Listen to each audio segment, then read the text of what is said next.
A turbocharger is a type of gas turbine where heat and pressure in the expanding exhaust gas is used to increase engine power by compressing the air that goes into the engine's combustion chambers. The turbine blades of the pump will be spun by the hot exhaust gases leaving the cylinder. But how does a turbocharger work? Very simple. A turbocharger is a kind of air pump taking air at ambient pressures, atmospheric pressure, compressing to a higher pressure and passing the compressed air into the engine with inlet valves. For cars and vans, generally turbos have been more commonly used in engines as a way of boosting performance, but to meet ever-tightening emissions control, there is now a move towards turbocharging of producing petrol engines. So, types of turbochargers are as follows: single turbo, twin scroll turbo, variable geometry turbo, and electric turbo. Let's go through them. At first, you have single turbocharger. Single turbocharger consists of a single turbine, compressor, and its related mechanism. The setup of a single turbo is much simpler than other type of turbochargers by differing the size of the elements like the compressor wheel size and turbine within the turbo. Completely different torque characteristics can be achieved. Large turbos will bring a high top end power, but smaller turbos will provide better low end current as they spool faster. Okay.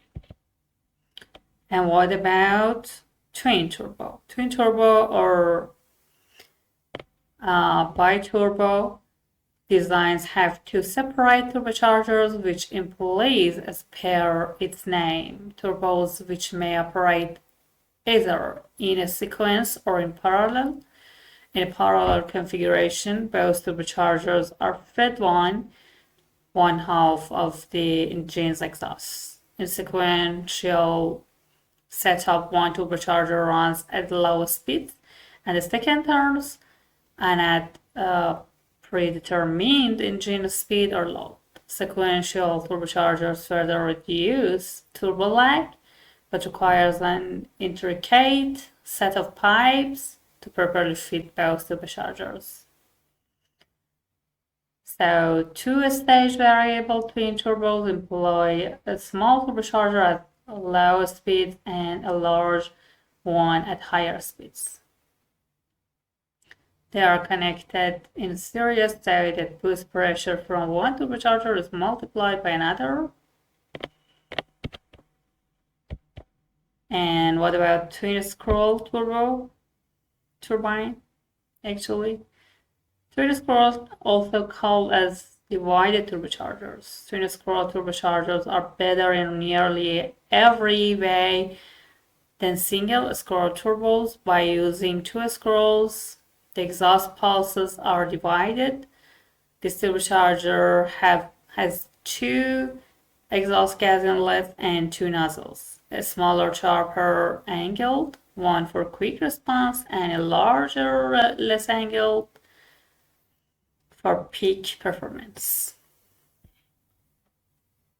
With high performance camshaft timing, exhaust valves in different cylinders can be opened at the same time, overlapping at the end of the power stroke in one cylinder and the end of exhaust stroke in another.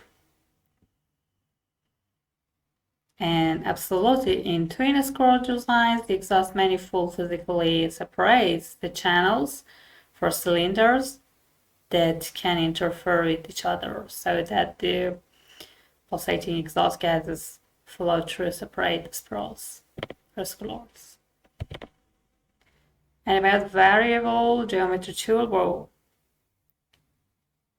or variable nozzle turbochargers uses movable vanes to adjust the airflow to the turbine, imitating turbocharger of the optimal size throughout the power curve. These are placed just in front of the turbine wheel like a set of slightly overlapping walls. And their angle is adjusted by an actuator to block or increase airflow to the turbine. And E-turbo, or electro-turbo, is a turbocharger that is propelled by both exhaust gas, like a traditional turbo-electric power, to spin the turbines and create positive air pressure or boost. The electric power is fed to two motors, which are capable of running at the speeds of 2000 RPM and also should work at extreme temperature of almost more than 1000 degrees. For the average commuter, E-turbo will use electric power to allow the engine to run more efficiently. Okay, and compressor map in a turbocharger. A compressor map is one of the most important tools for understanding how turbocharger works. It shows how much air the compressor can move at what pressure and how efficiently it does that. So, as you can see in this picture, or in this chart, main axis of the compressor map is horizontal axis airflow and vertical axis pressure ratio. Horizontal axis represents how much air compressor is moving.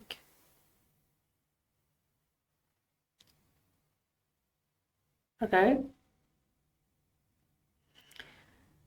And compressor speed lines. The map usually have curved lines showing compressor speed, such as 6000 RPM, 80,000 RPM. These lines show how much airflow and pressure the compressor can produce at each speed. And efficiency islands in the middle of the map, you'll usually see closed loops called efficiency islands. And what they mean: the closer your operating point is to the center of a high efficiency island, the better. Less heat is added to the air, less energy is wasted, outlet air temperature stays lower, and overall turbo performance is better. And about surge line. Surge line is on the left side of the map. Okay? Surge happens when the compressor is trying to create too much pressure for too little airflow. This causes unstable flow and air can momentarily reverse direction. In simple terms, too much pressure demand with too little airflow is equal surge. And about check line is on the right side of the map. Check happens when compressor reaches its maximum airflow capacity. Even if speed increases, it cannot move much more. Too much airflow demand is equal to check. So, ideal operating area is away from surge, away from choke, inside the higher efficiency island, not too close to maximum speed lines. In most cases, the middle area of the map is a safe spot.